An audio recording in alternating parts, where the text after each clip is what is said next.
Hey, good morning, y'all. It's Wednesday. It's hump day.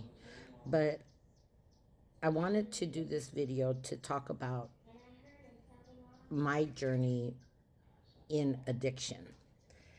I have been clean from meth since 1994, the year that my father passed away. And I'm not ashamed to talk about my use of drugs, alcohol, any of that, because I know there's others out there that have struggled with the same addictions. And I didn't go to a rehab center. I just didn't. I actually ended up separating myself from the people that I used to party with. And I still remember that night as if it was yesterday. I remember I was with some friends. We were all hanging out, waiting for this dude to bring our meth. And when it came, I remember we were all sitting in a circle and we were passing the mirror around. And everybody was just so happy. Everybody was clowning. And then when it got to me, I remember looking at the mirror and I said, God, help me. Because I knew that this isn't what my life was supposed to be. I, my parents came from the Philippines. They didn't bring me into this world to be an addict, to be a drug head. It was just so profound that night for me that I literally, all I did was ask God for help, and help He did. I distanced myself from the people I used to hang around with because it was necessary. And, funny, looking back on that, why would I even do that? That is such an ugly drug. That is just, I love sleep. And I'm trying to fight sleep? Ah, so stupid. Just so stupid.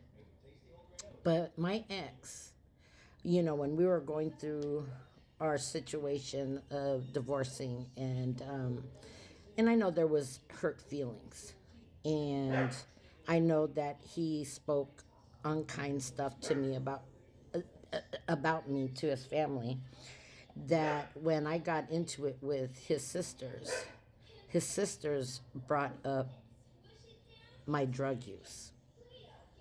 Now, I wasn't offended that they brought it up. I was offended that they used the wrong word. They said I was a crackhead. And I said, oh, darling, I never did crack. I did meth. So if you're going to tell my story, tell it truthfully. Meth. And I've been clean since 94. If that's all you got to do is throw up my past addiction, do it, because I have nothing to hide. I have always been very open about who I am, my journey, my addictions, my hurts, my pains, my everything.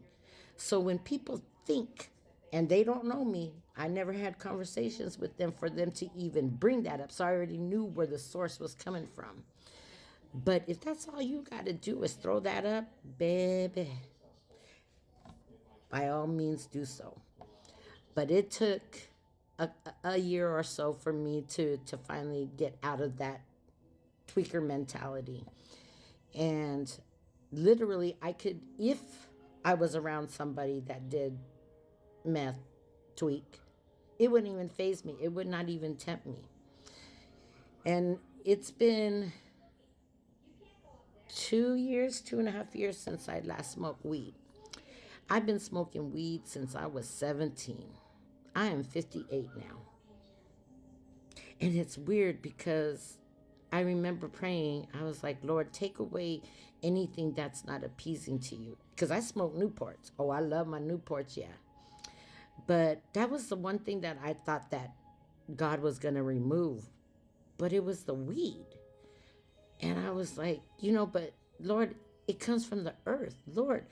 But then I heard a sermon where a man said, you cannot hear God without a sober mind.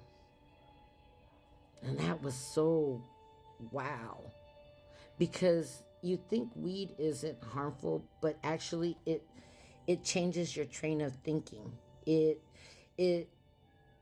it clouds your judgment. And so it's been 2.5 years since I smoked weed, and it's like I don't miss it. I've been around people who smoke weed, and it doesn't make me want to do it. People will tell me, "Oh, just take a hit, just take it." For what? Why am I going to go back to an addiction that my heavenly Father took me out of? So never be afraid to discuss your journey. Never be ashamed of where you used to be and where you at now.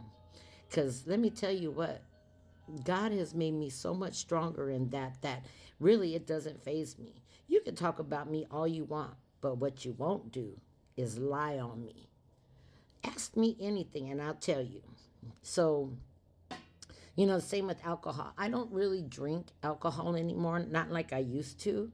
Um, because again, when you're drunk, when you're intoxicated, it changes your mind. It changes your dynamics, your energy, and you're also allowing evil spirits to enter you.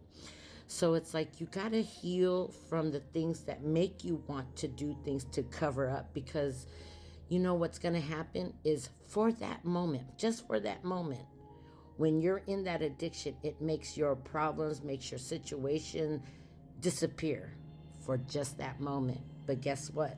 Once that moment ceases, you're going to have other problems on top of those problems that you was trying to get over. So confront your demons, confront the things that hurt you. And really, I keep saying this, lean on God. God already knows what you're dealing with. He just wants to hear it. He wants you to voice it, because once you voice it, you're absolutely free. It ain't easy, but you know what? When you look at yourself in the mirror, then you understand. Then you understand. So if you have a story like mine, share it with people, because it lets others know that they're not the only one that has gone through that. Be happy. Deal with your demons. Pray to God. Read your word. Stay in your word. And I wish y'all a good day.